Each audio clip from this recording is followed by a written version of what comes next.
आप सभी लोगों का स्वागत है फिर से एक बार क्रिक जोन में। आशा करता हूँ सभी लोग सही सलामत होंगे। तो चलिए शुरू करते हैं आज का वीडियो, जो कि दो और जबरदस्त मुकाबले थे, जिसमें से नेपाल प्रीमियर लीग के हवाले से देखें तो रोमांचक भरा मैचेस और भी आते चले जा रहे हैं, और भी मैचेस जबरदस्त और कराकेदार और कांटेदार बनते जा रहे हैं।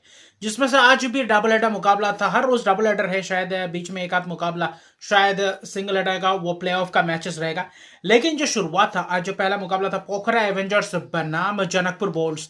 जनकपुर बोल्ट्स जैसे कि नाम है वैसा ही उनका अंदाज है और वैसा ही परफॉर्मेंस कंसिस्टेंटली वैसे ही प्रदर्शन करते जा रहे हैं। हालांकि टॉस जीतकर फिर से एक और बार चेस करने को देखा, और जो पोखरा एवेंजर्स पिछले मुकाबले में बल्लेबाजी के तहत कहीं ना कहीं लड़खड़ाते हुए दिखाई दिए थे, आज भी वही इस मुकाबले में भी कुछ खास प्रदर्शन नहीं कर पाया, जिसके कारण फिर से एक और बार धचका सा लगा। हालांकि एंड्रेस गोस आए, गोस ने एक अच्छी खासी शुरुआत की थी, लेकिन उसको बड़े पारी में तब्दील नहीं कर पाया, उसको अच्छी खासी पार्टनरशिप में तब्दील नहीं कर पाए। 20 रन की पारी खेली, जो आक्रमण किया था, लेकिन कहीं ना कहीं अगर देखें तो कुशल भुरतेल कप्तान से फिर से एक और बार निराशाजनक प्रदर्शन। लेकिन दूसरी तरफ से गेंदबाजी जबरदस्त था। अगर आप जनकपुर बोल्ट्स की बात करें, बल्लेबाजी तो मैच दर मैच अच्छी खासी करते जा रहे हैं टॉप ऑर्डर के बल्लेबाज, लेकिन गेंदबाजी में भी जीवी निशम के आने के बाद ऑलराउंड प्रदर्शन अच्छा खासा हुआ है। बल्लेबाजी में भी गेंदबाजी में भी जबरदस्त और रोचक भरा और अच्छा खासा आक्रमण कर रहे हैं। पावर प्ले से लेकर आखिरी के 20वें ओवर तक पूरी तरीके से दबोच कर रखते हैं, और जिसमें से उतना रन्स बटोरना मुश्किल से मुश्किलात कर देते हैं। बीच में हालांकि मार्कस क्रिचली ने 35 रन की पारी खेली थी, और माइकल लिस्क ने आकर 3 छक्के जो आखिर में जड़े थे। कहीं ना कहीं 25 रन की थोड़ी बहुत केमियो पारी के तहत 138 तक पहुंच पाए थे, जिसमें से जिमी निशम 4 ओवर में 29 रन देकर 2 विकेट, बहुत ही महत्वपूर्ण स्पेल्स किए। किशोर महातो एक युवा खिलाड़ी जो एक अच्छा खासा शुरुआत भी करते हैं, अच्छी खासी आखिरी ओवर्स भी थोड़ा बहुत अच्छी खासी डाला। लेकिन कहीं ना कहीं देखें तो स्पिनर्स ललित राजवंशी फिर से एक और बार इस मुकाबले में भी लगातार 3 मैचेस में अपने पहले ही ओवर में आकर विकेट्स चटकाते हुए दिखाई दिए। इस मुकाबले में भी 3 विकेट चटकाए, और महत्वपूर्ण यह बात है कि हाईएस्ट विकेट टेकिंग लिस्ट में दूसरे नंबर पे है ललित राजवंशी सोहेल तनवीर के बाद, जो एक अच्छा खासा एक पॉजिटिव अगर आप कह सकते हैं जनकपुर बोल्ट्स के लिए।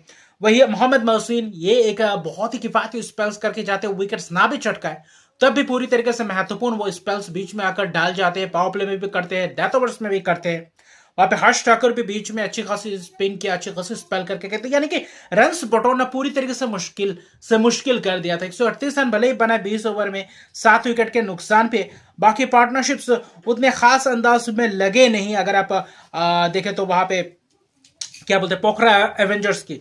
लेकिन जो चेज था जनकपुर बोल्ट्स के लिए दोनों मैचेस में, जैसे कि चेज इस मुकाबले में भी, हालांकि कप्तान अनिल शाह से आज कैच भी छोटा, आज बल्लेबाजी में वो भी उतना खास प्रभाव नहीं डाल पाए पिछले मुकाबले में जो किया था। लेकिन आज आसिफ शेख और मिलान था फिर से एक और बार लगातार मैचेस में हर एक मैचेस के बाद अच्छी खासी प्रदर्शन करते हुए जा रहे हैं, और उनका स्तर बढ़ता जा रहा है। और जो कि आने वाले समय में और भी ज्यादा बड़े बड़े लीगों में और भी ज्यादा मौका मिलेगा उनको, और स्काउट्स के निगाह रहेंगे उनके ऊपर की अच्छी खासी तलाश कर बाकी आने वाले समय में बहुत सारे लीगों में खेलते हुए नजर आएंगे। मिलान था जो कि एक जबरदस्त प्रदर्शन करते हैं, कीपर्स भी है और बल्लेबाजी भी है, जबरदस्त लंबे लंबे छक्के लगाते हैं। आज हालांकि छक्के नहीं लगाए, चौके में ही संतुष्ट रहे।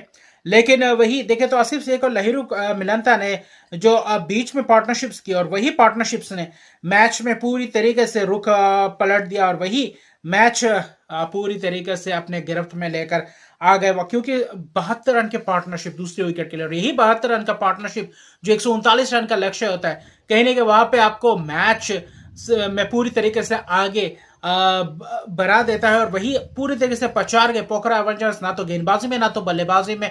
अपने पहले 5-7 ओवर्स में 6 गेंदबाजों का इस्तेमाल किया, तो पूरी तरीके से धचका सा दे दिया था।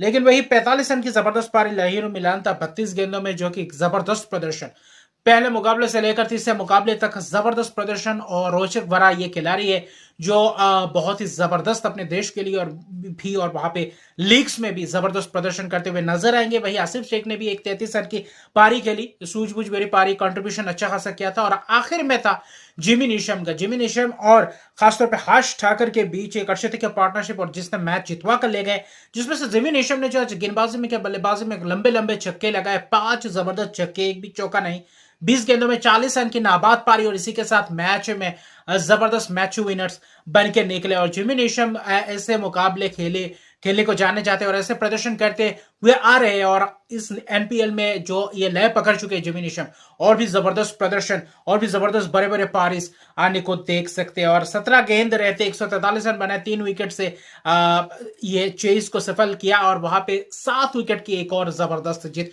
यानी कि अच्छी खासी बैटिंग लाइनअप भी, गेंदबाजी भी जबरदस्त। जनकपुर बोल्ट्स टाइटल कंटेंडर कहीं ना कहीं लग रहे हैं।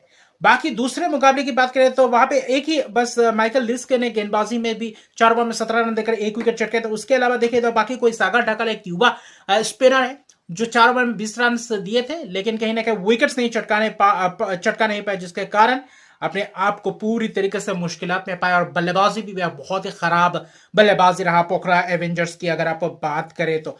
बाकी दूसरे मैच की अगर आप खास तौर पे देखें तो वहां पे जबरदस्त मैच हुआ, जो कि एक रोमांचक बड़ा मैच था, क्योंकि काठमांडू गुरखास और सुदूर पश्चिम रॉयल्स के बीच एक बहुत ही कांटेदार मुकाबला हुआ, जिसमें से जबरदस्त शुरुआत किया सुदूर पश्चिम ने, पहले बल्लेबाजी किया, जिसमें से काठमांडू गुरखास ने पहले गेंदबाजी करने का फैसला लिया। लेकिन जो शुरुआत के सुदूर पश्चिम रॉयल्स ने जो पिछले मुकाबले में किया था, वैसा ही दूसरे मुकाबले में भी वैसा ही बरकरार रखा। और वहां पे जो शुरुआत किया विनोद भंडारी की, जबरदस्त शुरुआत, एक्सपीरियंस खिलाड़ी है, मौका इस एनपीएल के आने के बाद मौका मिला है, जिसमें पूरी तरीके से दोनों मुकाबले में दिखाया है क्यों वो एक्सपीरियंस आती है और क्यों ऐसे खिलाड़ी को मौका दिया जाए।